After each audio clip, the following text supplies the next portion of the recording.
Hello प्यारे दोस्तों, आज हम कैसा ये इश्क है एक दर्द भरी प्रेम कहानी का 21वां भाग लेकर आ गए हैं। तो चलिए आज की कहानी को शुरू करते हैं। रुद्रम ने नज़र उठाकर उसे देखा तो अतुल्य रुद्रम की तरफ देखते हुए बोला, बॉस मुझे आपको कुछ बताना है।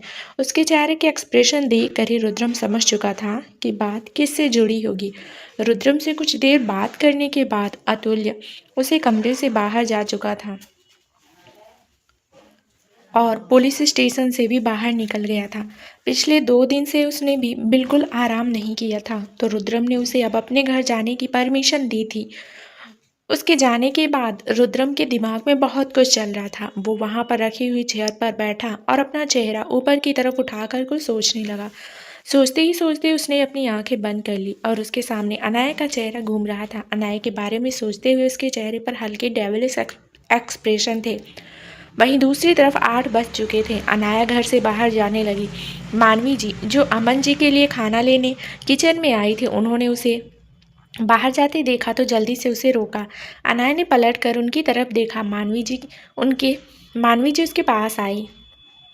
उनकी नज़र जब अनाया के चेहरे पर गई तो वो हैरानी से उसे देखने लगी, क्योंकि अनाया की आंखें बेहद लाल हो चुकी थी और हल्की हल्की सूज भी चुकी थी। साफ पता चल रहा था कि वो बहुत ज़्यादा रोई है, लेकिन मानवी जी को लग रहा था कि शायद रुद्रम के लिए उसकी ये हालत है। रुद्रम को जेल जाने का दुख अनाया को बहुत था, लेकिन उसके बाद अब जो सच्चाई उसके सामने आई थी, उसके सामने तो हर एक चीज़ कम थी। मानवी जी ने उससे पूछा कि वो कहाँ जा रही हैं, तो अनाया ने पुलिस स्टेशन का नाम ले लिया।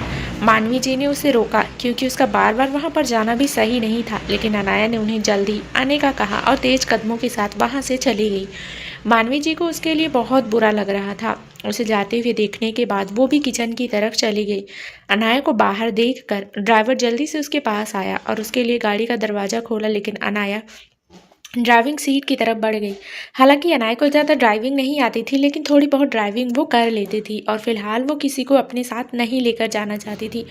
गाड़ी में बैठकर वो सिंघानिया पैलेस से निकल गई और कुछ ही देरी में उसकी गाड़ी द हंगर कैफ़े आकर रुकी। उसने एड्रेस और बाकी सब डिटेल पहले ही देव को मैसेज पर भेज दी थी। वो कैफ़े के अंदर आए तो हैरानी से इधर उधर देखने लगी, क्योंकि कैफ़े पूरा खाली था, जबकि ये कैफ़े हमेशा भरा रहता था। ये मुंबई का बहुत ज़्यादा फेमस कैफ़े था और जब अनाया यहाँ पर आई थी तो उसने यहाँ पर बहुत ज़्यादा क्राउड देखा था, इसलिए उसने देव से मिलने के लिए ये जगह सिलेक्ट की थी। वो अपनी तरफ से पूरी तरह सेफ रहना चाहती थी, लेकिन इस वक्त अपनी पॉकेट में अपने हाथ डाले हुए और चेहरे पर गॉगल्स लगाए हुए देव कैफ़े के अंदर आया। बिना इधर उधर देखे वो अनाया के सामने आया और चेयर पर बैठ गया। अनाया हैरानी से उसे देखते हुए बोली, ये सब तुमने किया? देव ने अपनी आंखों से गॉगल्स उतारे और उसकी हेजल ग्रीन आइज अनाया के सामने थी। उन आंखों में देखते हुए उसे बहुत अजीब लगता था। अनाया सवालिया नजरों से अभी भी उसे देख रही थी। देव हल्का सा मुस्कुराया और बोला, जगह बेशक तुम्हारी है सुगर गर्ल, उस पर हुकूमत मेरी ही चलेगी। अनाया चुपचाप उसके सामने वाली चेयर पर बैठ गई और बोली, मुझे मिस्टर रुदम को जेल से बाहर निकलवाना है। देव अपनी जगह पर बैठे बैठे थोड़ा सा पीछे हुआ और अपने सीने पर अपना हाथ रखते हुए बोला, उफ मोहब्बत। अनाया ने उसे घूर कर देखा। देव मुस्कुराया और बोला, मुझे तो लगा था तुम्हारा दिमाग काफ़ी चलता है, लेकिन तुम तो इश्क में बेवकूफ़ निकली। जिस इंसान ने तुमसे तुम्हारा बच्चा छीन लिया, तुम उसे ही जेल से बाहर निकलवाना चाहती हो। अनाया एकदम एक्सप्रेशन लेस होकर बोली, वो हमारा पर्सनल मैटर है, उसमें तुम्हें बोलने की कोई ज़रूरत नहीं। देव हल्का सा आगे हुआ और टेबल पर थोड़ा सा झुककर अनाया की आंखों में देखते हुए बोला, सुगर गर्ल, तुमसे जुड़ी चीज़ सिर्फ तुम्हारी हो ही नहीं सकती। वो या तो तुम्हारी और रुद्रम की है, लेकिन फिर भी वो तुम मुझसे जुड़ी है, और या तो वो तुम्हारी और मेरी है, और इस सिचुएशन में भी वो बात मुझसे जुड़ी है, तो तुम्हारा कुछ भी नहीं, तुम्हारा सब कुछ मेरा ही है। बोलते हुए उसके चेहरे पर डेविल एक्सप्रेशन से अनाया को उस पर गुस्सा आने लगा था। वो गुस्से से ही बोली, मुझे सिर्फ तुम्हारी मदद चाहिए, उसके अलावा मेरे और मिस्टर रुद्रम के बीच क्या है क्या नहीं, इसमें इंटरफेयर करने की तुम्हें कोई ज़रूरत नहीं है। दीप एक्सप्रेशन लेस होकर पीछे की तरफ हुआ और हल्का सा मुस्कुरा कर बोला, तुमसे किसने कहा सुगर गर्ल कि मैं तुम्हारी लाइफ में इंटरफेयर नहीं करूँगा? अब तो सब कुछ होगा। तुम्हें मेरी मदद चाहिए तो तुम्हें मुझे भी बर्दाश्त करना पड़ेगा और मेरी हरकतों को भी। अनाया कुछ कह ही नहीं पाई। सच ही था, उसे देव को बर्दाश्त करना पड़ेगा क्योंकि उसे किसी भी हालत में रुद्रम को बाहर निकलवाना था। रुद्रम ने उसके साथ जो किया वो एक अलग बात थी, वो उसका पर्सनल मैटर था, लेकिन रुद्रम को वो ऐसे जेल में भी नहीं रहने दे सकती थी। देव ने सामने दरवाजे की तरफ देखा तो एक ब्लैक कपड़े पहने एक शख्स अंदर की तरफ आया। अनाया ने उस शख्स को हैरानी से देखा। उसे नहीं पता था कि वो शख्स कौन है। वो बस जानने की कोशिश कर रही थी। उस शख्स ने देव के सामने अपना चेहरा झुकाया और अपने हाथों में पकड़ी हुई फाइल देव के सामने की। देव ने उससे वो फाइल ली और अनाया की तरफ टेबल पर फेंक दी। अनाया ने उस फाइल को खोलकर देखा तो वो देव और उसकी शादी के कॉन्ट्रैक्ट्स पेपर थे। उसकी आंखें हैरत में फैल गई। उसने हैरानी से देव की तरफ देखा। देव मुस्कुराया और बोला, वैसे तुमने मेरा काम काफ़ी आसान कर दिया सुगरगल। मुझे तुम्हारे और रुद्रम के डाइवोर्स पेपर बनवाने की जरूरत ही नहीं पड़ी। वो तो तुमने खुद बनवा लिए, इसलिए ये सिर्फ हमारी शादी के पेपर्स हैं। डाइवोर्स पेपर तो तुम्हारे पास होंगे जिन पर अब तुम रुद्रम की साइन करवाओगी। अनाया हैरानी से बोली, लेकिन तुम्हें कैसे पता? देव हंसा और हंसते हुए बोला, कितनी बार कहूँ तुमसे सुगरगल, तुमसे जुड़ी हर एक बात मेरे लिए बहुत खास है। तुम कितनी सांसें लेती हो इस पर भी मेरी नज़र है। तो तुम रुद्रम से डाइवोर्स ले रही हो, ये बात मुझे कैसे ही नहीं पता होगी। अनाया को बहुत अजीब लगने लगा था। उसे अब देव से डर भी लग रहा था और एक अजीब सी बेचैनी भी हो रही थी। वो एक ऐसे शख्स के साथ डील करने जा रही थी जो कहीं ना कहीं उसकी लाइफ पर ही अपना कंट्रोल कर रहा था। पर अनाया के पास और कोई ऑप्शन नहीं था। उसने उस फाइल को बंद किया और बोली, लेकिन मुझे मिस्टर रुद्रम से डाइवोर्स नहीं चाहिए। मैंने डाइवोर्स पेपर तैयार करवाए थे, पर अब मैं मिस्टर रुद्रम से डाइवोर्स नहीं लूँगी, और जब मैं उनसे डाइवोर्स नहीं लूँगी तो हम दोनों की शादी कैसे हो सकती है। उसकी बात सुनकर देव खड़ा हुआ और इधर उधर देखते हुए हंसने लगा। अनाया हैरानी से उसे देख रही थी। देव ने अपने सामने खड़े शख्स को इशारा किया जो कि उसका बायां हाथ था, तो वो शख्स वहां से बाहर चला गया। देव ने अपनी पॉकेट में अपने हाथ डाले और अनाया के पास आकर बिल्कुल उसके चेहरे पर झुककर खड़ा हो गया। अनाया डरती हुई पीछे हुई, लेकिन जितना वो पीछे हो रही थी उतना ही देव उसके ऊपर झुक रहा था। अब अनाया दूसरी चेयर से लग चुकी थी और देव बिल्कुल उसके चेहरे पर झुका हुआ था। देव उसकी आंखों में देखते हुए बोला, तुम खुद को ज़्यादा चालाक समझती हो सुगरगल, या मुझे हद से ज़्यादा बेवकूफ़। तुम्हें क्या लगता है कि तुम डाइवोर्स पेपर पर साइन नहीं करोगी, रुद्रम से डाइवोर्स नहीं लोगी और मुझसे शादी नहीं करोगी तो मैं तुम्हारी मदद करूँगा? नो सुगरगल, बिल्कुल नहीं। जब तक तुम अपने और रुद्रम के डाइवोर्स पेपर लाकर मुझे नहीं देती और इस कॉन्ट्रैक्ट पेपर पर साइन नहीं करती, तब तक मैं तुम्हारी कोई हेल्प नहीं करूँगा। बल्कि अब तो कुछ ऐसा होगा जिससे रुद्रम जेल से आना तो दूर, उसे कहीं फांसी की सजा। अभी वो बोल ही रही थी कि अनाया देव के चेहरे पर एक थप्पड़ लगाने लगी, लेकिन देव ने गुस्से से उसका हाथ पकड़ा और उसकी कलाई को बड़ी ही बेरहमी से मरोड़ दिया। देव अनाया की आंखों में गुस्से से देखते हुए बोला, आशिक जरूर हूँ तुम्हारा सुगर गर्ल, लेकिन बेवकूफ़ और पागल नहीं हूँ। सनकी हूँ, पर सिर्फ तुम्हारे लिए। देव ओबराय के दिमाग को चैलेंज मत करना, वरना बहुत पछताओगी। अनाया कांपने लगी। वो गुस्से से चिल्लाकर बोली, मेरे मिस्टर रुद्रम के बारे में एक शब्द भी कहा तो मैं तुम्हारी जुबान खींच लूंगी। उसकी बात सुन देव को हद से ज़्यादा गुस्सा आने लगा। उसने अनाया की कलाई पर अपना दबाव बनाया तो अनाया दर्द से कराह उठी। देव उसे दर्द में देखते हुए मुस्कुराया और उसकी वो मुस्कुराहट नॉर्मल बिल्कुल नहीं थी। वो डेविल एक्सप्रेशन के साथ बोला, तुम्हें दर्द नहीं देना चाहता सुगर गर्ल, क्योंकि तुम्हें वो दर्द देना चाहता हूँ जो मुझे सुकून दे, और ये दर्द मुझे सुकून तो बिल्कुल नहीं दे रहा। पर अगर तुम यूं ही मिस्टर रुद्रम को मेरा मिस्टर रुद्रम कहती रही तो मुझे तुम्हें यही दर्द देना पड़ेगा। बोलकर उसने एक बार फिर से उसकी कलाई को थोड़ा और ज़्यादा मरोड़ दिया। अनाया की आंखों में आंसू आने लगे। देव गहरी नजरों से उसे देखते हुए बोला, कल ही मुझे तुम्हारे और रुद्रम के डाइवोर्स पेपर चाहिए, वरना रुद्रम पर एक और मर्डर केस के चार्जेस के लिए तैयार हो जाओ, और ये चार्ज होंगे तुम्हारी मॉम के मर्डर के। जैसे ही देव ने कहा, अनाया की आंखें हैरत में फैल गई। अपनी मॉम का नाम सुनकर ही उसकी हवाइयाँ उड़ चुकी थी। देव ने सातिर मुस्कुराहट के साथ उसके हाथ को छोड़ दिया। अनाया अपनी कलाई के दर्द को भूलकर जल्दी से अपनी जगह से खड़ी हुई और देव को गिरबान से पकड़कर खींचते हुए बोली, मेरी मॉम का नाम कैसे लिया तुमने? मेरी मॉम के साथ क्या किया तुमने? उनके साथ वो ठीक तो है ना? बोलते हुए अनाया वापस टेबल की तरफ आई और अपनी पर्स में से अपना फ़ोन निकालकर अपनी मॉम को कॉल करने लगी, लेकिन उसकी मॉम कॉल रिसीव कर ही नहीं रही थी। उसने जल्दी से अपने डैड को भी कॉल किया, लेकिन आरव ने भी कॉल रिसीव नहीं किया।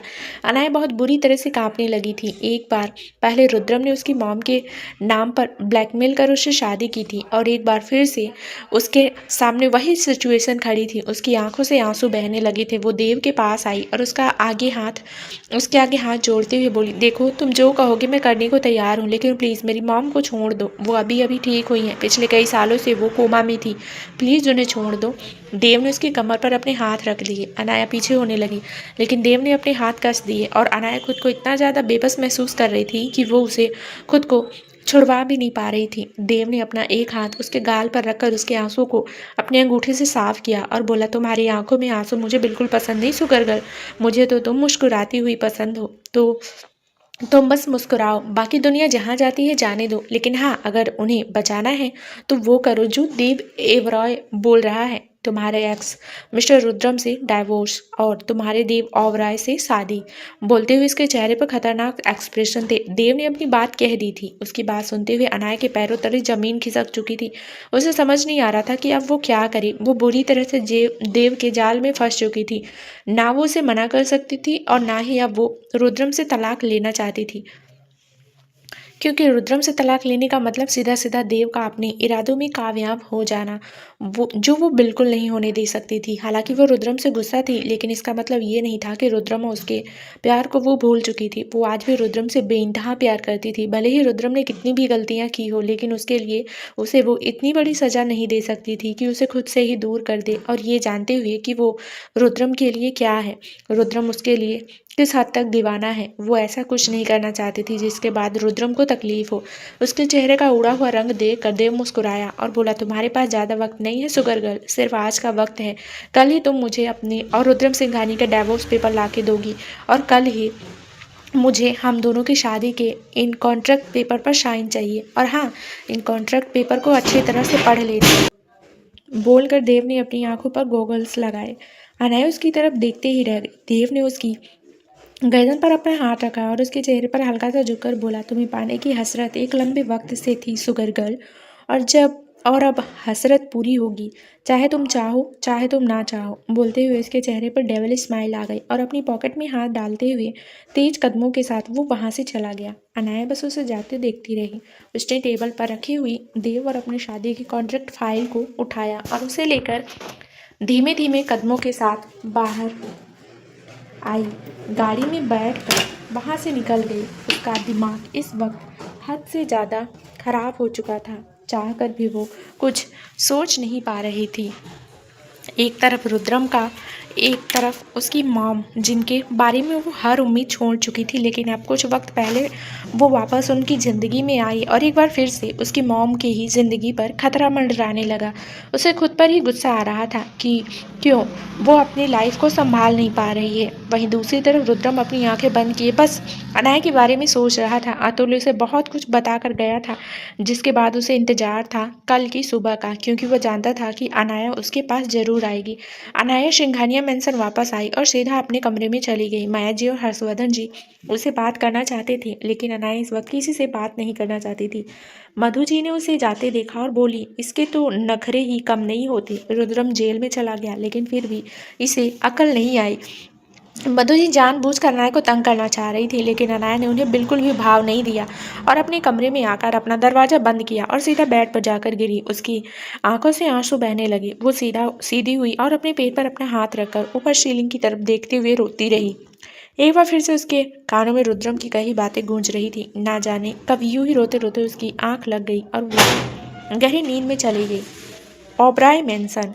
वहीं दूसरी तरफ देव ओबराय मेंशन में वापस आया। सर्वेंट ने उसे रोका और उससे खाने का पूछा। देव ने तिरछे एक्सप्रेशन के साथ उन्हें देखा और बोला, खाना आपने अपने हाथों से बनाया है? सर्वेंट ने जल्दी से अपना सर हाँ में हिलाया।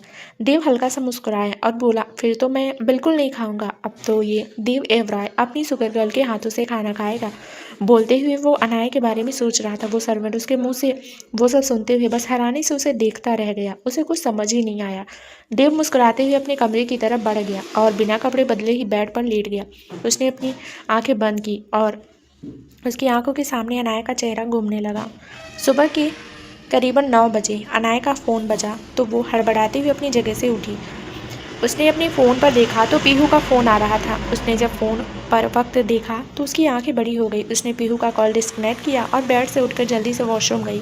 उसे जल्द से जल्द पुलिस स्टेशन पहुंचना था, लेकिन अब उसे खुद पर ही गुस्सा आ रहा था कि वो कैसे इतनी देर तक सोई रह सकती है। वो 15 से 20 मिनट में ही तैयार हुई और अपने कमरे से बाहर निकलकर नीचे हॉल में आई। मानवी जी नाश्ते की तैयारी करवा रही थी। उन्होंने अनाया को नाश्ते के लिए पूछा, लेकिन अनाया ने घर से बाहर जाते जाते ही उन्हें मना किया और गाड़ी में बैठकर वहां से निकल गई। एक बार फिर से वो बिना ड्राइवर के ही खुद कार लेकर सिंघानिया मेंशन से निकली। उसकी गाड़ी पुलिस स्टेशन के बाहर पहुंची। आज फिर से मीडिया वाले वहीं पर जमे हुए थे। पिछले 3 दिन से रुद्रम की न्यूज़ टीवी पर लगातार चल रही थी। मीडिया वाले हर एक छोटी छोटी चीज़ को बढ़ा चढ़ाकर दिखा रहे थे। अतुली को जैसे ही पता चला कि अनाया वहां पर पहुंच चुकी है, उसने जल्दी से उसे कवर करना शुरू किया और अंदर की तरफ लेकर गया। रुद्रम को इस तरह से वीआईपी ट्रीटमेंट मिलने पर भी मीडिया सवाल उठा रही थी। वो इस बात को बढ़ा चढ़ाकर पेश कर रही थी कि कैसे एक मर्डर को बार बार उसके घर वालों से मिलने दिया जा रहा है, जिससे ना सिर्फ लोगों में बल्कि रुद्रम के कई दुश्मनों में भी इस बात का फ़ायदा उठाने वाले लोग बढ़ते जा रहे थे। अनाया रुद्रम के पास उसके कमरे में आई तो रुद्रम ने मुस्कुराते हुए उसकी तरफ देखा। रुद्रम की हालत देखकर अनाया का दिल जोरों से धक धक करने लगा था। उसके हाथों में एक फाइल थी।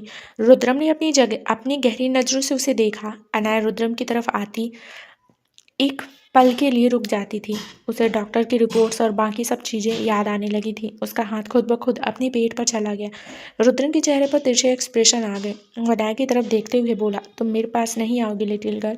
अनाया ने एक गहरी सांस ली और मुस्कुराते हुए रुद्रम के पास आई। जैसे ही अनाया उसके पास आई, रुद्रम ने उसका हाथ पकड़कर उसे बिल्कुल अपने करीब खींच लिया और बोला, मेरी तरफ आते हुए तुम्हारे कदम रुक क्यों गए लिटिल गर्ल? अनाया उसे देखते हुए बोली, क्योंकि मैंने आपको बहुत वक्त बाद देखा ना, इसलिए बस आपको अच्छे से देख रही थी। रुद्रम हल्का सा मुस्कुराया और बोला, अभी कल ही तो तुम मुझे इतनी अच्छी तरह से देख कर गई हो। लगता है मैंने तुम्हें सेटिस्फाई नहीं किया ना, इसलिए। अनाया उसकी बात से थोड़ा अनकंफर्टेबल हुई और उससे अलग होने लगी, लेकिन रुद्रम ने उसे और ज़्यादा कसकर अपने सीने से लगाया और बोला, तुम मुझसे तब तक अलग नहीं हो सकती लिटिल गर्ल, जब तक मैं ना चाहूँ, और अगर मैं चाहूँ तो चाहकर भी तुम मेरे करीब नहीं आ सकते। इसलिए सोच समझ कर करना जो भी करना हो। मेरी चाहत बदली तो तुम्हारी चाहत एक फूटी कौड़ी भी नहीं रह जाएगी। उसकी बातें सुनकर अनाया की धड़कन और भी तेज हो चुकी थी। उसे रुद्रम की बातों का मतलब समझ नहीं आ रहा था, लेकिन कहीं ना कहीं उसका दिल बैठने लगा था कि कहीं रुद्रम को उसके और देव के बारे में पता तो नहीं चल गया। उसका गला सूखने लगा। रुद्रम मुस्कुराया और उसके गाल पर अपना हाथ रखकर बोला, I love you little girl and you are only mine. उसके मुंह से ये सुनकर एक बार फिर से अनाया को अपने बच्चे के बारे में बुरा लग रहा था। रुद्रम की दीवानगी देखकर उसका दिल कांप रहा था, लेकिन अभी फ़िलहाल उसे स्ट्रांग रहना था। वो रुद्रम की तरफ देखती हुई बोली, आपकी जज से बात हुई? रुद्रम मुस्कुराया और बोला, जब वक्त ख़राब होता है तो सिर्फ वक्त नहीं, और भी बहुत कुछ बदल जाता है लिटिल गर्ल, और उस बहुत कुछ में कुछ खास इंसान भी होते हैं जो अपनी औकात दिखाते हैं। उसकी बातें सुनते हुए अनाया को ऐसा ही लग रहा था जैसे कि उसकी बेल लगभग से इम्पॉसिबल है, लेकिन अब सिर्फ रुद्रम की बेल ही नहीं बल्कि मीनाक्षी जी को बचाना भी अनाया की प्रायोरिटी थी। उसने अपने हाथों में पकड़ी हुई फाइल की तरफ देखा और उसे रुद्रम की तरफ बढ़ाते हुए बोली, मुझे इस फाइल पर आपके साइन चाहिए मिस्टर रुद्रम। रुद्रम उसे फाइल की तरफ देखते हुए बोला, इस फाइल में ऐसा क्या है लिटिल गर्ल कि तुम इस पर साइन लेने यहाँ तक आ गई? अनाया तुरंत से बोली, मैं सिर्फ इस फाइल पर साइन लेने यहाँ नहीं आई, मुझे आपसे मिलना भी था। रुद्रम ने उसके हाथों से वो फाइल ली और अपनी गहरी नज़रों से अनाया को देखते हुए बोला, लेकिन मुझे ऐसा लग नहीं रहा लिटिल गर्ल। अनाया को समझ नहीं आया कि अब वो क्या ही कहे। कुछ सोच कर वो कुछ बोलने को हुई, लेकिन उसके बोलने से पहले ही रुद्रम ने उस फाइल को खोला और बोला, तुम्हें कुछ कहने की ज़रूरत नहीं है लिटिल गर्ल। मैं जानता हूँ तुम पर काम का प्रेशर बहुत ज़्यादा हो गया होगा ना, और तुम्हें तो बिजनेस वैसे भी नहीं पसंद, और पहले भी मेरे जाने के बाद तुम्हें सब संभालना पड़ा, और अब ये सब फिर से। बट डोंट वरी, मैं जल्दी ही कोई सॉल्यूशन निकाल लूँगा, तुम टेंशन मत लो। बोलकर उसने अपना हाथ अनाया के आगे बढ़ाया। अनाया ने चौंक कर उसे देखा तो रुद्रम मुस्कुरा कर बोला, पेन लिटिल गर्ल। अनाया ने अपने हाथ की तरफ देखा और जल्दी से अपने हाथ में पकड़ा हुआ पेन उसे दे दिया। रुद्रम ने उसके हाथ से वो पेन लिया और फाइल पर साइन कर दिए। उसके चेहरे पर एक हल्की सी मुस्कुराहट थी। साइन करने के बाद रुद्रम ने वो फाइल अनाया को वापस दे दी। अनाया रुद्रम की तरफ देखते हुए बोली, तो अब मैं जाऊँ mister Rudram? Rudram devil expression के साथ बोला, अगर तुम फाइल के लिए ही आई थी तो जा सकती हो लिटिल गर्ल। अनाया के लिए वो सिचुएशन बहुत ज़्यादा ऑकवर्ड हो रही थी। ना ही वो जा पा रही थी और ना ही रुद्रम के पास रुक पा रही थी। कहना तो वो रुद्रम से बहुत कुछ चाहती थी, लेकिन चाहकर भी वो कुछ बोल ही नहीं पा रही थी। उसने बाहर की तरफ देखा और बोली, शायद मुझे चलना चाहिए। ज़्यादा देर रुकूंगी तो मीडिया वाले सवाल करेंगे। बोलकर वो फीका सा मुस्कुराई और वहाँ से जाने लगी, लेकिन उसके एक कदम बढ़ाने से पहले ही रुद्रम ने उसे अपनी तरफ खींचा और गुस्से से उसे देखने लगा। अगले ही पल उसने अनाया के बालों को कसकर अपनी मुट्ठी में पकड़ा और बोला, चाहती क्या हो तुम लिटिल गर्ल? मुझे बताओ, तुम मुझसे चाहती क्या हो? बोलते हुए उसका चेहरा गुस्से से कांप रहा था। अनाया के दर्द से आह निकल गई। उसने हैरानी से रुद्रम की तरफ देखा, जिसकी आंखें बेहद लाल थी। अनाया को अब डर लगने लगा था। अगले ही पल रुद्रम ने अनाया के बालों को कसकर अपनी मुट्ठी में पकड़ा और बोला, चाहती क्या हो तुम लिटिल गर्ल? रुद्रम अभी भी गुस्से से कांप रहा था। अनाया दर्द से कराते हुए बोली, छोड़िए मुझे मिस्टर रुद्रम, मुझे दर्द हो रहा है। लेकिन रुद्रम ने उसे छोड़ने के बजाय उसके बालों को थोड़ा और ज़्यादा कसकर पकड़ा और बोला, और जो दर्द मुझे हो रहा है वो तुम जानती हो। तुम मेरे लिए क्या हो? मेरी दीवानगी हो, मेरा पागलपन हो, लेकिन फिर भी तुम्हें चैन नहीं। मुझे बेचैन करती हो, लेकिन फिर भी तुम्हें सब्र नहीं। जब तक मैं पूरी तरह से पागल नहीं हो जाऊँगा तब तक मुझे यूं ही तड़पाती रहोगी ना? अनाया हैरानी से बोली, मुझे कुछ समझ नहीं आ रहा मिस्टर रुद्रम, आप क्या कह रहे हैं? रुद्रम ने एक झटके से उसे छोड़ दिया और एक कदम पीछे लेकर अब लंबी लंबी सांस लेने लगा। अनाया बस हैरानी से उसे देख रही थी। अभी अनाया ने खुद को संभाला भी नहीं था कि रुद्रम एक बार फिर से उसके करीब आया और उसका हाथ पकड़कर उसे पीछे की तरफ खींच कर लेकर जाने लगा। उसने अनाया को दीवार से लगाया और उसके दोनों हाथों को अपने हाथों में जकड़कर दीवार पर टिका दिया और उसकी आंखों में देखते हुए बोला, क्या चल रहा है तुम्हारे दिमाग में? बताओ मुझे, क्या चल रहा है तुम्हारे दिमाग में लिटिल गर्ल? अनाया को कुछ समझ नहीं आ रहा था कि रुद्रम किस बारे में बात कर रहा है। वो कंफर्म नहीं थी कि रुद्रम देव के बारे में जानता है या नहीं। रुद्रम ने उसका एक हाथ छोड़कर उसके गाल को अपनी उंगलियों में कसा और बोला, जुबान खोलोगी अपनी या नहीं? बताओ मुझे, क्या चल रहा है तुम्हारे दिमाग में? अनाया अभी भी कुछ नहीं बोली। रुद्रम ने अब एक झटके से उसका चेहरा छोड़ा और गुस्से से बोला, एक बात मेरी कान खोलकर सुन लो लिटिल गर्ल, मैं रुद्रम सिंघानिया, अनाया रुद्रम सिंघानिया के लिए पागल हूँ। मर सकता हूँ, मार सकता हूँ और तुम्हें भी मार सकता हूँ। इससे पहले कि मैं तुम्हें अपने पागलपन से रूबरू कराऊँ, चली जाओ यहाँ से। बोलते हुए रुद्रम थोड़ा सा पीछे हट गया। अनाया झट से बोली, मिस्टर रुद्रम मेरी बात सुनिए। रुद्रम गुस्से से चिल्लाकर बोला, मैंने कहा ना लिटिल गर्ल, चले जाओ यहाँ से। जैसे ही रुद्रम ने चीख कर कहा, अनाया अपनी जगह पर खड़ी खड़ी कांप गई। उसने अपनी आंखों से बहते हुए अपने आंसू साफ किए और तेज कदमों से रुद्रम के पास आई और उसके सीने से लग गई, लेकिन रुद्रम ने उस पर अपनी बाहें नहीं कसी। अनाया रोते हुए बोली, प्लीज़ खुद को संभालिए मिस्टर रुद्रम, अभी वक्त नहीं है इस तरह से गुस्सा करने का। जो भी बात है हम बाद में कर लेंगे, लेकिन फ़िलहाल मुझे जाना होगा। वो बोल ही रही थी कि रुद्रम ने उसे खुद से अलग किया और उसे देखते हुए बोला, जाओ। अनाया हैरानी से उसे देखती रही। रुद्रम इस बार एक बार फिर से थोड़ी ऊंची आवाज़ में बोला, मैंने कहा जाओ। अनाया ने अपने होठों पर अपनी उंगलियां रखी और रोते हुए रूम से बाहर निकल गई। रुद्रम गुस्से से उसे जाते हुए देख रहा था। कुछ देर बाद अनाया पुलिस स्टेशन से बाहर निकली। अतुल ने उसे एक बार फिर से कवर किया और उसे देखते हुए बोला, मैं आपके साथ चलता हूँ, आपको ऑफिस में जाना है ना? लेकिन अनाया ने उसे रोका और बोली, नहीं, मैं अकेले चली जाऊंगी, आप प्लीज़ मिस्टर रुद्रम का ख्याल रखिए। बोलकर वो गाड़ी में बैठी और वहाँ से निकल गई। कुछ देर बाद एक कैफ़े में अनाया की गाड़ी उस कैफ़े के पार्किंग एरिया में आकर रुकी और गाड़ी से बाहर निकलकर कैफ़े के अंदर आई। इस बार फिर से पूरा कैफ़े खाली था। सामने ही चेयर पर देव बैठा था और उसके साथ उसका एक आदमी खड़ा था। अनाया उसके पास आई। देव ने एक नज़र अनाया को देखा और फिर उसके हाथों में पकड़ी हुई फाइल को। अनाया उसके सामने आकर बैठी और उसे देखते हुए बोली, तुम जो चाहते थे मैंने कर दिया, अब जो मैं चाहती हूँ तुम वो करो। देव मुस्कुराया और बोला, मैं तो खुद पर विश्वास नहीं करता तो तुम पर क्या ही करूँगा सुगर गर्ल, पहले प्रूफ दो। उसके बोलने पर अनाया ने दांत पीसते हुए अपने हाथों में पकड़ी हुई फाइल उसे दी। वो फाइल रुद्रम और अनाया के डाइवोर्स पेपर की फाइल थी, जिसमें रुद्रम और अनाया दोनों के सिग्नेचर थे। देव के चेहरे पर डेविल स्माइल आ गई। उसने वो फाइल अपने साथ खड़े आदमी को दी और वो शख्स उस फाइल को लेकर वहाँ से चला गया। देव अनाया को देखते हुए बोला, वैसे तो तुम समझदार हो सुगर गर्ल, लेकिन कुछ बातें समझना तुम्हारे लिए ज़रूरी है। उनमें से सबसे ज़रूरी बात यह है कि अब से रुद्रम का ख्याल भी तुम्हारे दिमाग में नहीं आना चाहिए। बोलती हुई उसके चेहरे पर बेहद एटीट्यूड था। अनाया गुस्से से बोली, तुम मुझे रोक नहीं सकते। मैं जिसके बारे में चाहूँ सोच सकती हूँ, जिससे चाहूँ मिल सकती हूँ और जो चाहूँ कर सकती हूँ। तुम कोई नहीं होते मुझे रोकने वाले। उसकी बात सुनकर देव हंसा, लेकिन उसकी हंसी नॉर्मल बिल्कुल नहीं थी। वो हंसते हुए एकदम राक्षस जैसा लग रहा था। लेकिन अचानक ही उसकी हंसी रुकी और वो टेबल पर अपने हाथ पटकते हुए अपनी जगह से खड़ा हुआ। अनाया एकदम शून्य रह गए। देव उसके पास आया और उस पर झुककर बोला, मैं सब कुछ कर सकता हूँ सुगर गर्ल, चाहूँ तो वो भी जो तुमने सोचा हो और वो भी जो तुमने कभी सोचा भी ना हो। लगता है तुम्हें अपनी मॉम की जान प्यारी नहीं, इसलिए मेरी बात मानने से इनकार कर रही हो। अनाया तुरंत से बोली, ऐसा ऐसा बिल्कुल नहीं है। मैं तुम्हारी बात मान लूँगी, किसी के बारे में भी नहीं सोचूंगी, लेकिन प्लीज़ मुझे मेरी मॉम के पास ले चलो। देव मुस्कुराते हुए बोला, इतना भी क्या जल्दी है सुगर गर्ल, पहले कुछ रस्में हो जाए। रस्मों का नाम सुनकर अनाया हैरानी से उसे देखने लगी। देव ने उसके आगे अपना हाथ बढ़ाया और बोला, शादी की रस्में भी तो ज़रूरी होती है ना सुगर गर्ल।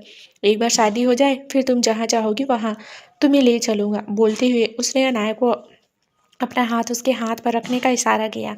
अनाया गुस्से से उसे देख रही थी। उसे रुद्रम के इनोसेंट होने का प्रूफ चाहिए था, लेकिन देव सिर्फ अपनी बात मनवाए जा रहा था। देव फ्रस्ट्रेट होकर बोला, मुझे ज़्यादा इंतज़ार करने की आदत नहीं है सुगर गर्ल। अगर मेरे इंतज़ार की हद टूट जाए तो बहुत कुछ ख़त्म हो जाता है। उसकी धमकी से डरकर अनाया ने अपना हाथ उसके हाथ पर रख दिया।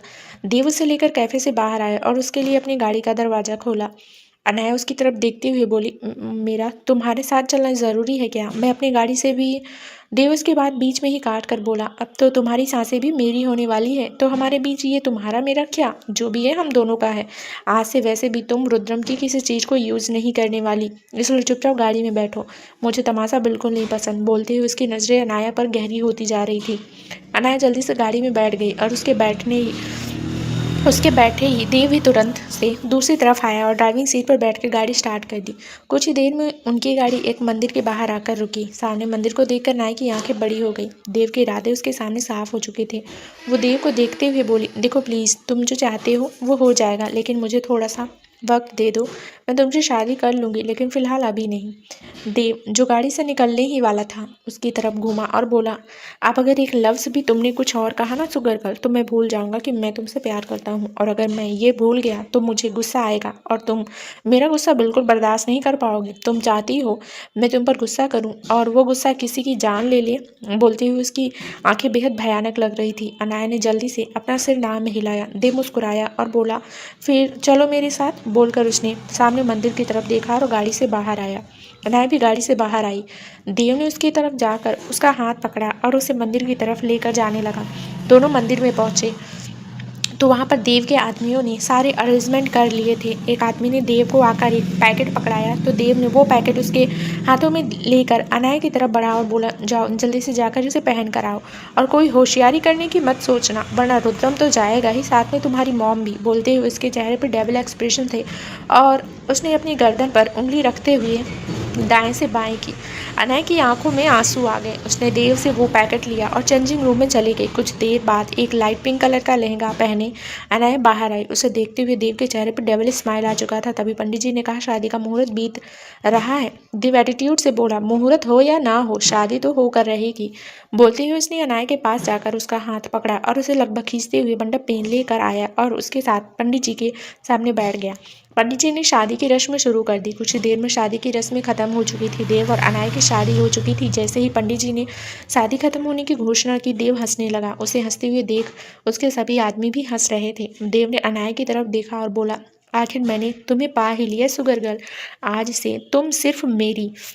बोलते हुए उसने अनाया के चेहरे से घूंघट हटाया, लेकिन अंदर सौंदर्य को देखकर उसकी आंखें बड़ी हो गई। पंडित जी ने शादी की घोषणा की तो देव ने अनाया की तरफ देखा और बोला, आखिर मैंने तुम्हें पा ही लिया सुगर गर्ल, आज से तुम सिर्फ मेरी। बोलते हुए उसने अनाया के चेहरे से घूंघट हटाया, लेकिन अंदर सौंदर्य को देखकर उसकी आंखें बड़ी हो गई। उसका चेहरा गुस्से से लाल हो गया। वो गुस्से से चिल्लाकर बोला, तुम यहाँ। सौंदर्य के मुंह पर टेप बंधी हुई थी जिसे वो बोल नहीं सकती थी। उसने एक झटकी सौंदर्य के मुंह से वो टेप खींची तो सौंदर्य उसे देखते हुए बोली, तुम पागल हो गए हो क्या? मैं कब से तुम्हें समझाने की कोशिश कर रही थी। देव गुस्से से चिल्लाया, क्या समझाने की कोशिश कर रही थी? सौंदर्या भी गुस्से से बोली, अब बताने का क्या ही फायदा, अब तो जो होना था हो चुका। उसकी बात सुनकर देव ने झट से अपने गले से वरमाला निकाली और उसके मुंह पर फेंकते हुए बोला, ऐसे कैसे होना था, वो हो चुका है। मैं तुम्हें अपनी बीवी नहीं मानता। और अनाया कहाँ है? तुम्हारी हिम्मत कैसे हुई उसकी जगह पर यहाँ बैठने की? तभी वहाँ पर आवाज़ गूंजी, यहाँ पर किसी और की हिम्मत नहीं चलती देव ओबराय, यहाँ पर सिर्फ एक ही शख्स की हिम्मत चलती है और उसके इशारे चलते हैं और उसके इशारों पर बाकी सब लोग चलते हैं। वो आवाज़ सुनकर देव की आंखें बड़ी हो गई। उसने झट से पलटकर पीछे की तरफ देखा तो रुद्रम अपनी पॉकेट में हाथ डाले उसकी तरफ ही आ रहा था। उसके पीछे ही अनाया थी, जिसके चेहरे पर एक एटीट्यूड भरी स्माइल थी। रुद्रम देव के सामने आकर खड़ा हुआ और सौंदर्या की तरफ देखते हुए बोला, मैंने सुना है जोड़ियां भगवान आसमान में ही मिलाकर भेजता है, लेकिन तुम दोनों का कनेक्शन शायद वो इस दुनिया में भेजना भूल गया था, इसलिए मैंने तुम दोनों को आपस में मिला दिया। एक बेवकूफ़ और एक हद से ज़्यादा स्मार्ट, क्या ही जोड़ी है। देव गुस्से से चिल्लाया, बकवास बंद करो और अपनी और तुम यहाँ कैसे? तुम तो जेल में थे ना? रुद्रम मुस्कुराते हुए हैरानी से उसे देखकर बोला, मैं जेल में बंद था, मुझे तो पता ही नहीं चला मैं कब जेल में बंद था। ओह अच्छा, तो तुम मेरे जेल में होने की बात कह रहे हो? तो देव ओबराय मेरी बात सुनो, रुद्रम सिंघानिया एक ऐसा इंसान नहीं जिसे कोई भी कहीं भी बंद कर सकता हो। रुद्रम सिंघानिया ऐसा इंसान है जो बैठे बैठे किसी इंसान को नरक की सैर करवा सकता है। खैर तुम्हारी ये शादी नरक से कम तो नहीं होगी। सौंदर्या अपनी जगह से उठी और गुस्से से रुद्रम को देखते हुए बोली, मैं तुम्हें छोड़ूंगी नहीं रुद्रम, तुमने ये मेरे साथ ठीक नहीं किया। रुद्रम मुस्कुराते हुए हैरानी से उसे देख कर बोला, मैं जेल में बंद था, मुझे तो पता ही नहीं चला मैं कब जेल में बंद था। ओह अच्छा, तो तुम मेरे जेल में होने की बात कर रहे हो? तो देव ओबराय मेरी बात सुनो, रुद्रम सिंघानिया ऐसा इंसान नहीं जिसे कोई भी कहीं भी बंद कर सकता हो। रुद्रम सिंघानिया ऐसा इंसान है जो बैठे बैठे किसी इंसान को नरक की सैर करवा सकता है। खैर तुम्हारी ये शादी नरक से कम तो नहीं होगी। सौंदर्या अपनी जगह से उठी और गुस्से से रुद्रम को देखते हुए बोली, मैं तुम्हें छोड़ूंगी नहीं रुद्रम, तुमने ये मेरे साथ ठीक नहीं किया है। उसकी बात का जवाब रुद्रम ने नहीं दिया बल्कि अनाया ने दिया। वो हंसी और बोली, हमने कहाँ कुछ किया, हमने तो सिर्फ वो होने दिया जो तुम लोग चाहते हो। देव ओबराय शादी करना चाहता था तो मैंने कहा चलो शादी करवा देते हैं। अब मैं तो ठहरी मिस्टर रुद्रम की, कैसे ही किसी और के साथ फेरे ले लूं, तो बस तुम्हें बिठा दिया अपनी जगह पर। तुम्हें तो पता ही होगा कैसे बोलते हुए अनाया के चेहरे पर बड़ी ही डबल स्माइल थी। अभी कुछ देर पहले जब देव ने उसे कपड़े दिए थे तो वो चेंजिंग रूम में चेंज करने गई। वहां जाते ही उसने अपनी पॉकेट से फ़ोन निकाला और रुद्रम को फ़ोन किया। रुद्रम उस वक्त अपनी गाड़ी ड्राइव कर रहा था। अनाया गुस्से से बोली, कहाँ हैं आप मिस्टर रुद्रम? मैं कब से आपका इंतज़ार कर रही हूँ, आप आएंगे ना? रुद्रम मुस्कुराया और बोला, इतनी इम्पॉर्टेंट और ख़ास शादी हो और उसमें मैं शामिल ना हूँ, ये कैसे हो सकता है लिटिल गर्ल? अनाया चिढ़कर बोली, आपको मजाक सूझ रहा है? आपको पता ही है मैं कितना परेशान हूँ।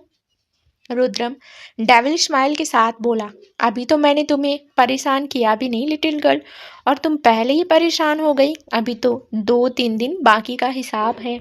रुद्रम को उसकी बात सुनकर गुस्सा आने लगा, लेकिन उसने खुद को नॉर्मल किया और बोली, प्लीज़ मिस्टर रुद्रम जल्दी आ जाइए। अभी वो बोल ही रही थी कि किसी ने दरवाज़ा नॉक किया। अनाया ने झट से दरवाज़ा खोला तो उसके सामने रुद्रम खड़ा था।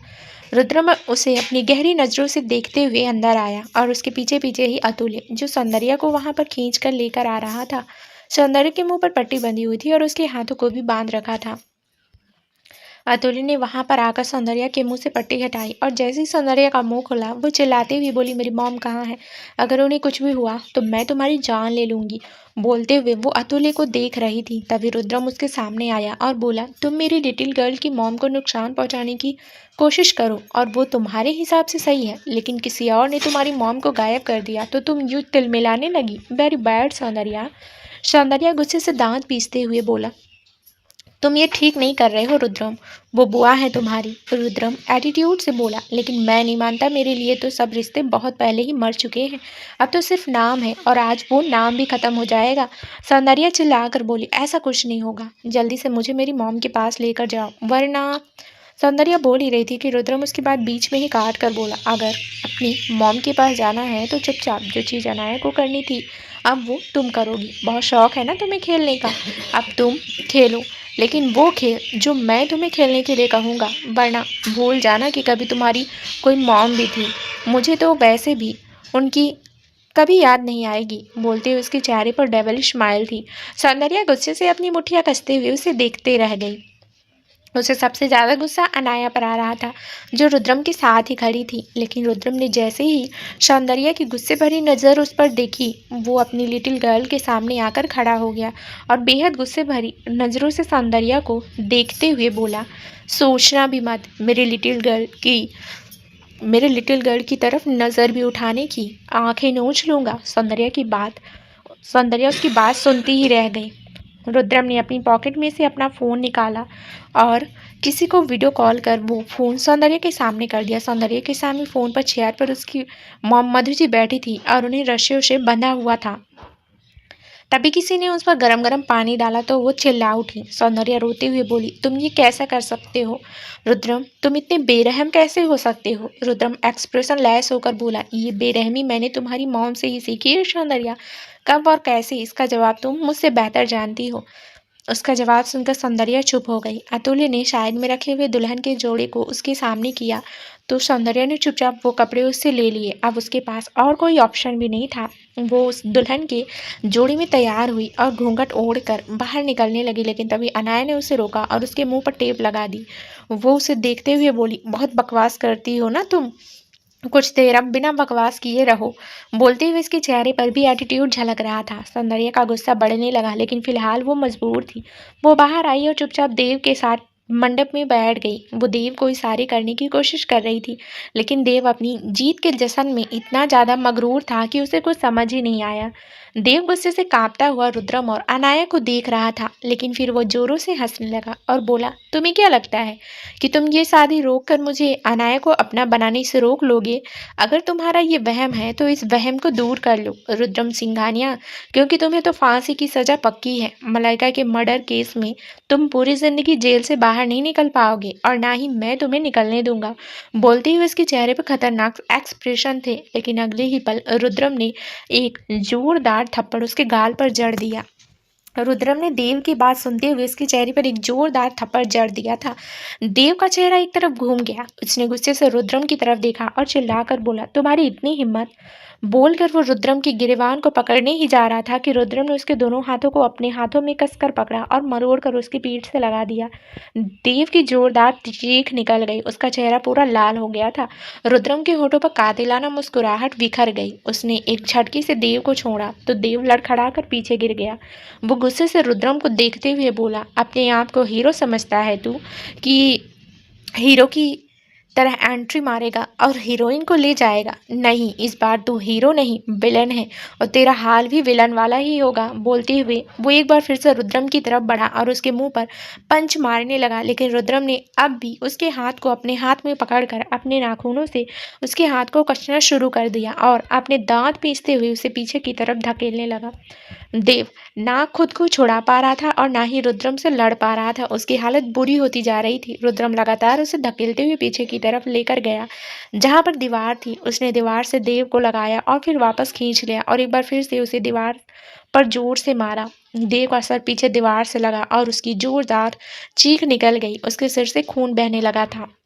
रुद्रम डेविल एक्सप्रेशन के साथ बोला, ये तो तुमने बिल्कुल ठीक कहा कि मैं हीरो नहीं हूँ।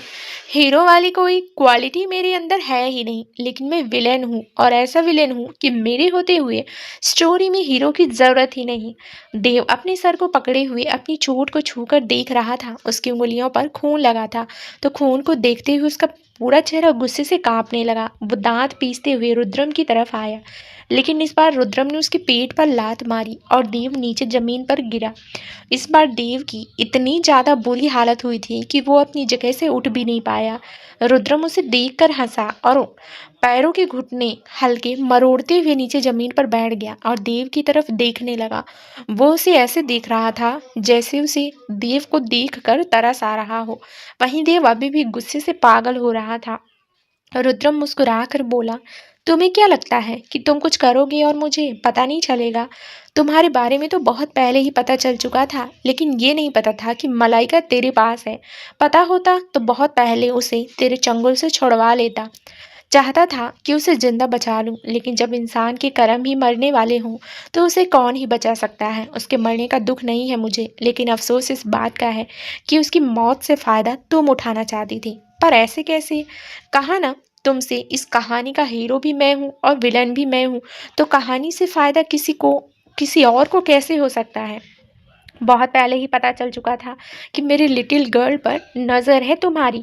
तुम्हारी हर एक हरकत का पता था जब तुम मेरी गैर मौजूदगी में उसे फॉलो करते थे। लेकिन जानते हो, आज तक कभी उस तक पहुंच क्यों नहीं पाए? क्योंकि उसके और तुम्हारे बीच में मैं खड़ा था।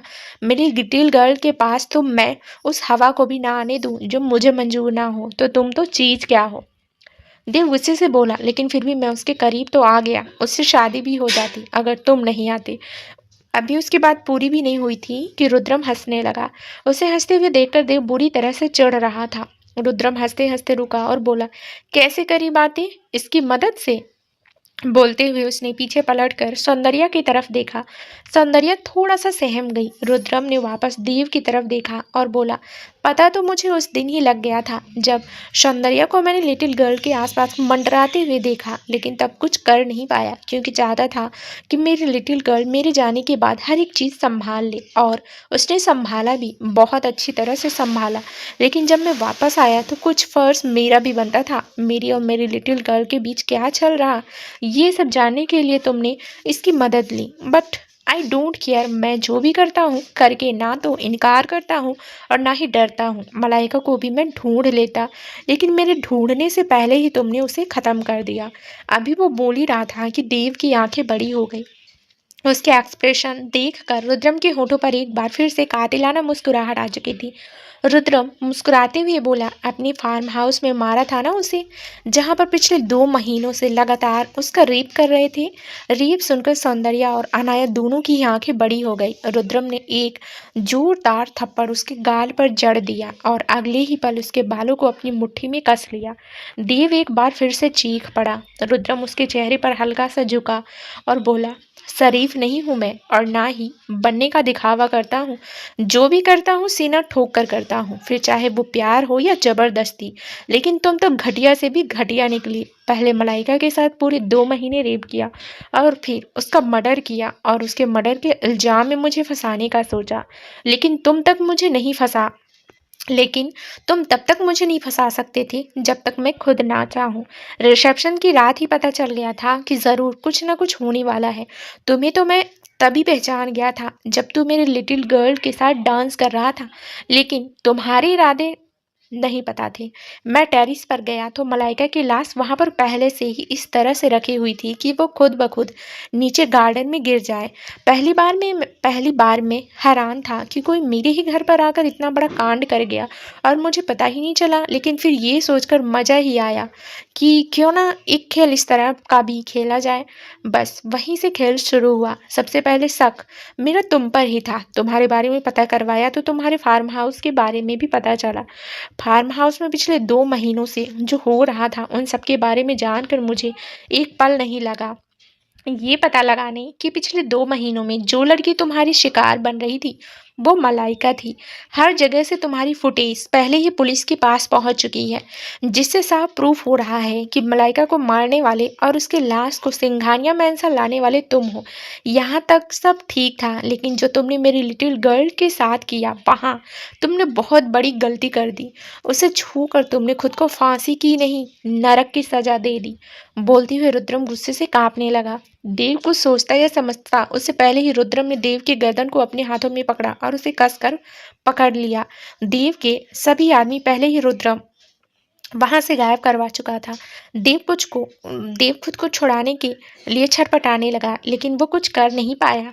रुद्रम यूं ही उसके गर्दन को पकड़े हुए उसे जोर जोर से पीछे दीवार पर मारने लगा।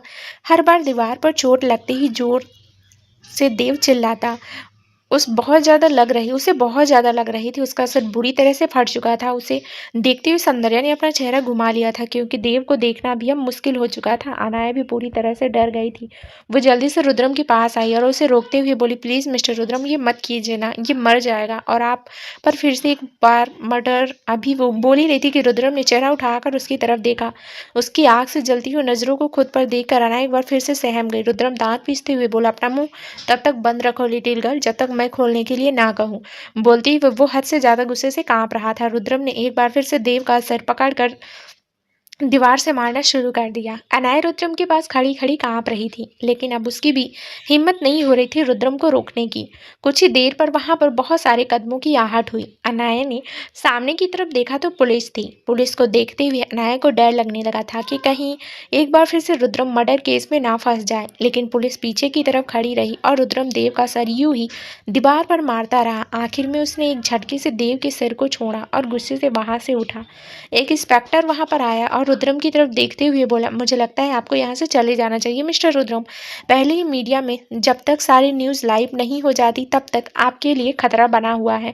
रुद्रम ने उन्हें कोई जवाब नहीं दिया, बस अनाया का हाथ पकड़ा और वहां से निकल गया। अनाया सहमे हुए उसे देख रही थी। अभी अभी उसने जो रुद्रम का रूप देखा उसके लिए वो बहुत ज़्यादा डर चुकी थी। उसका दिल कांप रहा था। रुद्रम की गाड़ी फार्म हाउस के पार्किंग एरिया में आकर रुकी। रुद्रम अनाया को लेकर फार्म हाउस में आया। फार्म हाउस में गाड़ी पार्क होते देख अनाया ने रुद्रम को हैरानी से देखा और बोली, आप मुझे यहाँ पर लेकर क्यों आए हैं? हमें तो घर चलना चाहिए था ना। रुद्रम एटीट्यूड से बोला, क्यों? हम यहाँ पर क्यों नहीं आ सकते?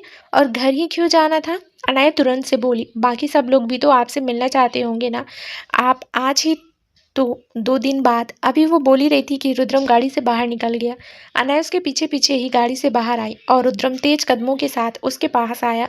अनाया कुछ बोलती उससे पहले ही रुद्रम ने उसे गाड़ी से लगाया और उसके ऊपर झुककर बोला, मेरे लिए चाहे कोई भी इंतजार करे लिटिल गर्ल, मायने नहीं रखता मैं क्या करना चाहता हूँ, मायने सिर्फ ये रखता है और मैं तुम्हारे साथ टाइम स्पेंड करना चाहता हूँ। तो मेरे मन का करने से तो तुम भी मुझे नहीं रोक सकती। बोलकर रुद्रम उसके ऊपर से हट गया और अपने कदम अंदर की तरफ बढ़ाने लगा। उसने अनाया का हाथ एक बार फिर से अपने हाथों में थाम लिया था। अनाया को उसकी बात सुनकर बहुत बुरा लग रहा था। भले ही देव की कोई भी गलती हो, लेकिन इन सब में वो रुद्रम की गलती को भूल नहीं सकती थी। रुद्रम ने उसके बच्चे को जिस तरह से अबॉर्ट किया, वो उसे उस बात के लिए कभी माफ़ नहीं कर सकती थी और उसने सोच लिया था कि अब उसे क्या करना है। वो थोड़े गुस्से से बोली, रोक सकती हूँ मिस्टर रुद्रम, आप पर नहीं तो मेरा मुझ पर तो पूरा हक है ना। उसकी बात सुनकर रुद्रम ने वापस पलट कर उसकी तरफ देखा और गुस्से से बोला, एक बार दोबारा कहना लिटिल गर्ल, तुमने क्या कहा? अनाया एक्सप्रेशन लैस होकर बोली, मैं आपको रोक सकती हूँ मिस्टर रुद्रम, मेरा खुद पर पूरा हक है। मुझे अभी वो बोल ही रही थी कि रुद्रम ने उसका चेहरा जोर से अपने हाथों में पकड़ लिया और गुस्से से दांत पीसते हुए बोला, मेरे सामने जुबान चलाने की कोशिश मत करना लिटिल गर्ल। पहले ही मेरा दिमाग हद से ज़्यादा खराब है, अगर और किया तो परेशानी तुम्हें ही होगी। अनाया को दर्द होने लगा था। उसने रुद्रम के हाथ से अपना चेहरा छुड़वाने की कोशिश की, लेकिन रुद्रम ने उसके हाथ को भी पकड़ लिया और उसके हाथ को कसकर दबाने लगा। एक झटके से उसने अनाया का चेहरा छोड़ा तो अनाया गुस्से और दर्द के मिले जुले भाव से बोली, आप ऐसा नहीं कर सकते मिस्टर रुद्रम, आप हमेशा मुझ पर अपना जोर नहीं चला सकते, आप मेरे साथ जबरदस्ती नहीं कर सकते। रुद्रम एटीट्यूड से बोला, तुम मुझे रोकोगी? अनाया खींच कर बोली, हाँ रोकूंगी, अगर आपको रोकना पड़े तो मैं रोकूंगी। आप पति हैं मेरे, लेकिन इसका मतलब ये नहीं कि मेरे साथ कुछ भी करेंगे।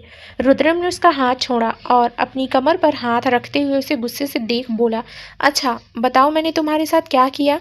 अनाया की हिम्मत नहीं हो रही थी वो बात कहने की जो रुद्रम ने उसके साथ की, लेकिन फिर भी एक गहरी सांस लेकर वो बोली, आपने मेरे बच्चे को मुझसे दूर किया है मिस्टर रुद्रम, मेरे उस बच्चे को मेरे पेट के अंदर ही मार दिया जिसके बारे में मुझे पता तक नहीं था। अब इससे ज़्यादा बड़ा गुनाह आप क्या ही करेंगे? उसकी बात सुनते हुए रुद्रम को ज़्यादा हैरानी नहीं हुई क्योंकि वो जानता था कि अनाया को इन सब के बारे में पता चल चुका है, लेकिन फिर भी उसके चेहरे पर पछतावे जैसा कोई भाव नहीं था। वो एटीट्यूड से बोला, हाँ किया मैंने वो सब और आगे भी करूँगा क्योंकि मैं नहीं चाहता तुम प्रेग्नेंट हो, तुम सिर्फ मेरी हो और मुझे हम दोनों के बीच और कोई नहीं चाहिए। रुद्रम की बात सुनकर अनाया बिल्कुल हैरानी से उसकी तरफ देखती रह गई। वो धीमे से बोली, वो कोई और नहीं था मिस्टर रुद्रम, वो हमारा बच्चा था। रुद्रम बिल्कुल केयरलेस होकर बोला, लेकिन मुझे नहीं चाहिए ऐसा कोई बच्चा जो तुम्हें मुझसे छीन ले। इसलिए आइंदा मेरे सामने ये सब फालतू की बकवास मत करना। तुम सिर्फ मेरी हो। बोलते हुए रुद्रम एक बार फिर से अनाया पर झुक गया। अनाया की आंखों में आंसू आ गए। वो भी रुद्रम की आंखों में आंखें डालते हुए बोली, आप मेरे साथ जबरदस्ती नहीं कर सकते। मिस्टर रुद्रम, आपने जो किया वो आपके लिए कुछ भी नहीं था, लेकिन मेरे लिए बहुत कुछ था। इसलिए मैं आपको कभी माफ नहीं कर सकती। रुद्रम हंसा और बोला, मुझे तुम्हारी माफी चाहिए भी नहीं लिटिल गर्ल। अपनी माफ़ी अपने पास रखो। मुझे तुम चाहिए हो, उसके अलावा और कुछ नहीं। तुम्हारी माफ़ी भी नहीं। अनाया हैरानी से उसे देख रही थी। उसे रुद्रम की बातें सुनते हुए रुद्रम बिल्कुल भी नॉर्मल नहीं लग रहा था। वो चाहे जितनी मर्जी रुद्रम को समझाने की कोशिश कर ले, लेकिन फिर कुछ ना कुछ ऐसा हो जाता था कि रुद्रम उसकी समझ से बाहर हो जाता था। वो एकदम एक्सप्रेशन लैस होकर बोली, लेकिन अब मैं आपको नहीं मिलूंगी रुद्रम। रुद्रम की नज़रें उस पर तिरछी हो गई। वो एक्सप्रेशन लैस होकर बोला, क्या मतलब है तुम्हारा? अनाया बिल्कुल नॉर्मल होकर बोली, मुझे आपसे डाइवोर्स चाहिए। अभी उसने इतना ही कहा था कि रुद्रम ने एक जोरदार थप्पड़ उसके गाल पर जड़ दिया और अगले ही पल उसके बालों को अपनी मुट्ठी में कस लिया। अनाया की आंखों से आंसू आ गए। उसके चेहरे पर रुद्रम की 5 उंगलियां छप चुकी थी। रुद्रम गुस्से से अपनी जबड़े कसते हुए बोला, आइंदा से ये शब्द कहने की हिम्मत भी मत कर लेना लिटिल गर्ल, वरना मैं भूल जाऊंगा कि मुझे तुम्हारे साथ प्यार से पेश आना है। अनाया रोते हुए बोली, तो आपको ये बात भी याद रखनी पड़ती है mister Rudram? Rudram devil smile के साथ बोला, हाँ याद रखना पड़ता है। अगर भूल जाऊं तो बहुत कुछ ऐसा हो जाएगा जो तुमसे बर्दाश्त नहीं होगा, सिर्फ तुम्हारे लिए ही। तुम्हारे साथ नरमी से पेश आता हूँ, वरना रुद्रम सिंघानिया वो पत्थर है जो दूसरों को भी पत्थर ही समझता है। बोलकर उसने अनाया को एक झटके से छोड़ दिया। अनाया की आंखों से आंसू अभी भी बह रहे थे। उसे यकीन नहीं हो रहा था जो रुद्रम ने अभी अभी कहा। रुद्रम ने उसका हाथ कसकर पकड़ा और उसे अंदर की तरफ लेकर जाने लगा। अनाया लगातार उसे अपना हाथ छुड़वाने की कोशिश कर रही थी, लेकिन रुद्रम उसे बिल्कुल नहीं छोड़ रहा था। अंदर लाकर उसने अनाया को एक झटके से छोड़ा, जिससे अनाया लड़खड़ा गई और सीधा बेड पर गिरी। वो उठती उससे पहले ही रुद्रम ने अपनी जैकेट निकाल कर एक तरफ फेंकी और उसके ऊपर झुकने लगा। अनाया उसे गुस्से से देखते हुए बोली, मुझसे शायद हटिए मिस्टर रुद्रम। रुद्रम ने जहाँ पर उसे थप्पड़ मारा था वहाँ पर अपना हाथ रखा। अनाया के दर्द से सिसके निकल गई। वो थप्पड़ उसे अभी भी जलन कर रहा था। रुद्रम उसके चेहरे को देखते हुए बोला, दर्द हो रहा है? अनाया की आंखों में एक बार फिर से नमी आ गई। उसने अपना चेहरा घुमा लिया। रुद्रम ने उसका चेहरा वापस अपनी तरफ किया और बोला, तुम मुझे गुस्सा क्यों दिलाती हो लिटिल गर्ल? तुम जानती हो ना अभी अभी जो हुआ उसके बाद मेरा मूड कितना ख़राब था, लेकिन फिर भी तुम मेरा मूड और ज़्यादा ख़राब कर रही थी। मुझे प्यार करने की बजाय मुझ पर ही गुस्सा कर रही थी।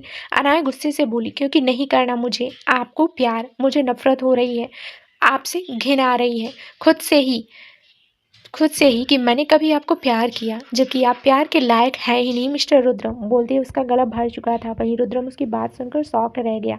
वो अभी जिस तरह से अनाया से बात कर रहा था, ऐसा लग रहा था जैसे वो थोड़ा नरम हो गया हो, लेकिन अब अनाया की बात सुनकर एक बार फिर से उसका चेहरा एक्सप्रेशन लेस हो गया। उसने अनाया के चेहरे को थोड़ा कसकर पकड़ा और बोला, तुम मुझसे ये बात कह रही हो कि मैं नफरत के लायक हूँ? बोलते ही उसकी नज़रें अनाया पर बहुत ज़्यादा गहरी थी।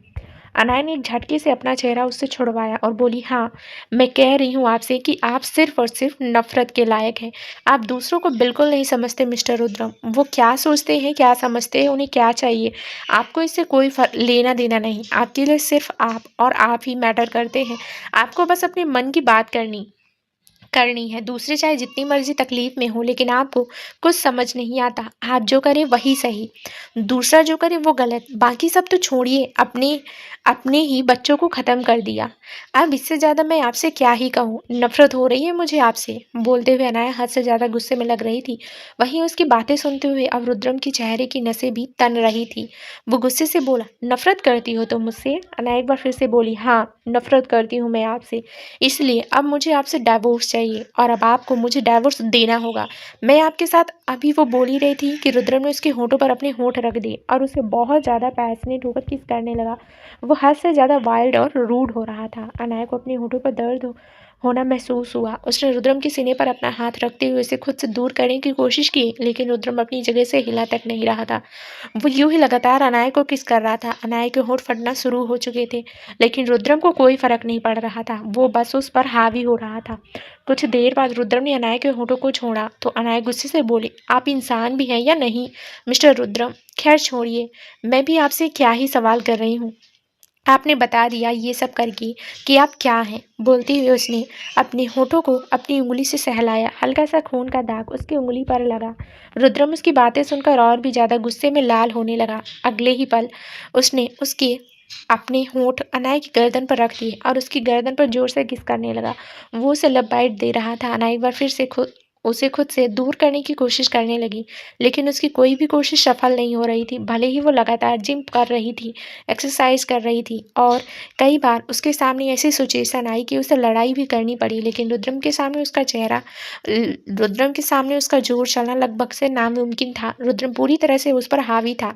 अभी अनाया उसे खुद से दूर करने की कोशिश कर रही थी कि उसे कपड़े फटने की आवाज आई। उसने देखा तो उसके ऊपर से कपड़े फट चुके थे। वो रुद्रम की तरफ देखते हुए बोली, मिस्टर रुद्रम, आप पागल हो गए हैं क्या? आप ये क्या कर रहे हैं? लेकिन रुद्रम तो कुछ सुन ही नहीं रहा था। उसने अनाया के दोनों हाथों को अपने हाथों में जकड़ा और पूरी तरह से उस पर हावी हो गया। अनाया अभी तक पूरी तरह से ठीक भी नहीं हुई थी, लेकिन रुद्रम पर तो जैसे कोई भूत सवार हो चुका था। उस पर अनाया के चीखने चिल्लाने का कोई फर्क ही नहीं पड़ रहा था। कुछ देर बाद अनाया के पूरे कपड़े लगभग बिस्तर पर गिरे हुए थे और रुद्रम पूरी तरह से उस पर हावी था। रुद्रम की एक एक हरकत पर अनाया की तेज हिचकियां उस कमरे में गूंज रही थी। उसकी आंखों से लगातार आंसू गिर रहे थे जो बिस्तर को भिगो रहे थे। अनाया की आंखों के सामने हर एक वो पल चल रहा था जब उसने रुद्रम के प्यार को अपने लिए महसूस किया था, लेकिन अब वो हर पल उसे झूठ लग रहा था। उसे सच में रुद्रम से बेइंतहा नफरत हो रही थी। रुद्रम ना जाने कितने ही घंटे यूं ही अनाया को तकलीफ देता रहा और तब तक उस पर से नहीं हटा जब तक उसने खुद को सेटिस्फाई नहीं कर दिया। थक कर वो उसकी बगल में लेट गया। अनाया ने चेहरा घुमाकर उसकी तरफ देखा और उसे देखते ही उसकी आंखों से आंसू और भी ज्यादा तेज हो गए। उसने बेड से उठने की कोशिश की, लेकिन वो जिस हालत में थी वो उठ भी नहीं पा रही थी। फिर मुश्किल से थोड़ी हिम्मत कर वो अपनी जगह से उठी और वॉशरूम में गई। रुद्रम उसे जाते हुए देख रहा था, लेकिन उसकी मदद नहीं कर रहा था। पर तभी उसे वॉशरूम से जोरों की आवाज आई। रुद्रम झट से अपनी जगह से खड़ा हुआ और वॉशरूम की तरफ भागा। तो दोस्तों, क्या नया ट्विस्ट आने वाला है इस कहानी में, ये जानने के लिए इस कहानी का अगला भाग जरूर सुनें, जो बहुत ही जल्द इस चैनल पर प्रसारित कर दिया जाएगा। धन्यवाद दोस्तों।